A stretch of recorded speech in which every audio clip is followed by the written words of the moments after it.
જય શ્રી કૃષ્ણ મિત્રો, ચાલો આજે હું આપને મોળાકત એટલે કે જેને ગૌરી વ્રત પણ કહે છે તેના વિશે થોડી કથા, મહાત્મા અને કેવી રીતે કરવું તેના વિશે વાત કરી રહી છું. તો ચાલો ચાલુ કરીએ. શ્રી ગણેશાય નમઃ. સ્વાગત છે આપનું યુટ્યુબ ચેનલ ભક્તિસાગરમાં. તો આ વ્રત અષાઢી સુદ એકાદશી એટલે કે દેવપોઢી એકાદશીથી પ્રારંભ થાય છે અને આ વ્રત 5 દિવસનું હોય છે. એટલે એકાદશીથી લઈને ગુરુ પૂર્ણિમા સુધી કરવાનું હોય છે. આ વર્ષે એટલે કે જુલાઈ 2024માં આ વ્રત 17 જુલાઈથી પ્રારંભ કરીને 21 જુલાઈના દિવસે પૂરું થાય છે. 22 જુલાઈ સવારે વ્રત છોડવાનું રહેશે. નાની કુમારિકાઓ અષાઢી પાંચમના દિવસે સાથે મળીને એક ટોપલીમાં જવારા વાવે છે. આજકાલ તો જવારા તૈયાર પણ મળે છે. સમય અનુકૂળતા પ્રમાણે બધું બદલાય છે. તેમાં માટી અને ગાયનું છાણ મિલાવી અને 5 ધાન્ય, ઘઉં, જવ, ડાંગર, જાર, તલ, મગ, ચોળા વગેરે લઈ શકાય છે. તેની ગૌરી વ્રતમાં પૂજા થાય છે. જવારા સાક્ષાત માં પાર્વતીનું સ્વરૂપ માનવામાં આવે છે, તેથી તેની પૂજા થાય છે. પહેલાં તો દીકરીઓ નદીએ નાહવા જતા ગીત ગાતી, મારા જવના ઝવેરા રે, જવ છે ડોલરીઓ, મારા કયા ભાઈ વાવેલ રે, જય છે ડોલરીઓ, મારા કયા વવે સિંચેલ રે, જવ છે ડોલરીઓ, મારા કયા બેન પૂજશે રે, જવશે ડોલરીઓ, ગોરમાને પાટલે બેસાડો રે, જવ છે ડોલરીઓ. આવા ઘણા બધા ગીતો ગાતી ગાતી નદીએ નાહવા જતી એકસાથે ટોળી વળીને, અને ગામડાનું એ દ્રશ્ય બહુ જ સરસ લાગતું હતું. પણ આજે સમય ફરી ગયો છે. દીકરીઓ સ્કૂલે જાય છે, ટ્યુશન હોય છે, એટલે એટલો ટાઈમ તેમની પાસે હોતો નથી. શિવ મંદિરે પૂજા કરવા જતી. સરખી સૈયરો મળીને પૂજાની થાળી તૈયાર કરી તેમાં નાગલા, ચુંદડી, સોપારી, અબીલ, ગુલાલ, કંકુ, ઘીનો દીવો, ચોખા, બીલી વગેરે લઈને નાની બાળાઓ પૂજવા જાય ત્યારે કેવી સરસ લાગતી.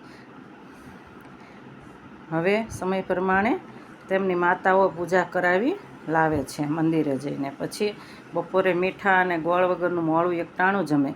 તેમાં કંસાર, ફાડા લાપસી, ખીર, રોટલી એમ જુદું જુદું જેને ભાવે તે પ્રમાણે દહીં ખાંડ છે એવું લઈ શકાય છે.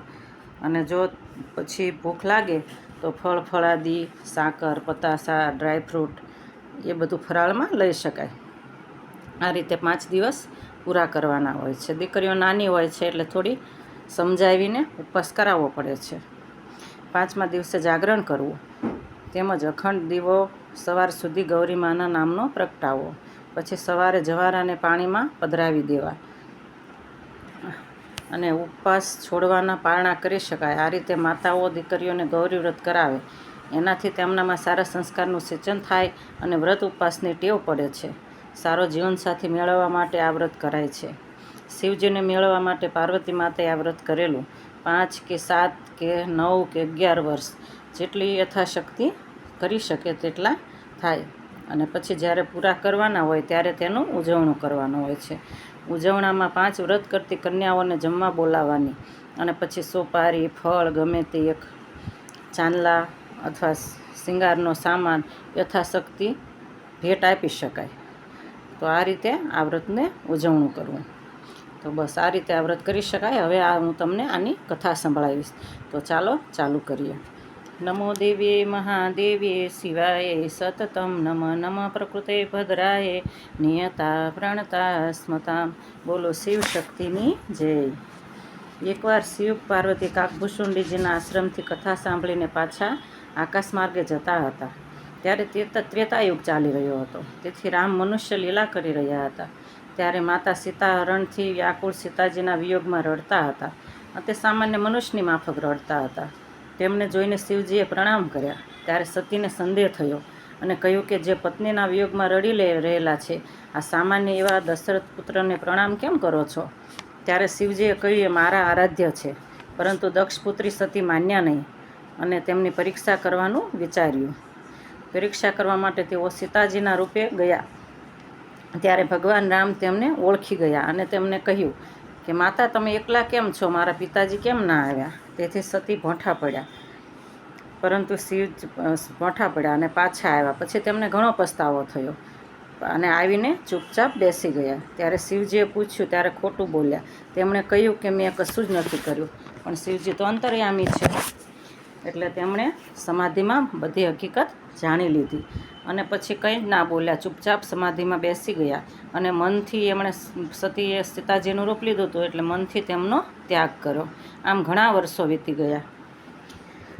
પછી જ્યારે દક્ષ પ્રજાપતિએ શિવજીના અપમાન કરવા માટે એક યજ્ઞ આદર્યો, ત્યારે એ યજ્ઞમાં શિવ તો ના ગયા પણ સતી ગયા અને પોતાના પતિનું અપમાન જોયું.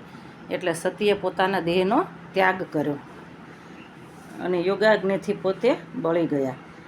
પછી મેના અને હિમાલયના તપથી પ્રસન્ન થઈને પાર્વતી રૂપે તેમના ત્યાં જન્મ લીધો.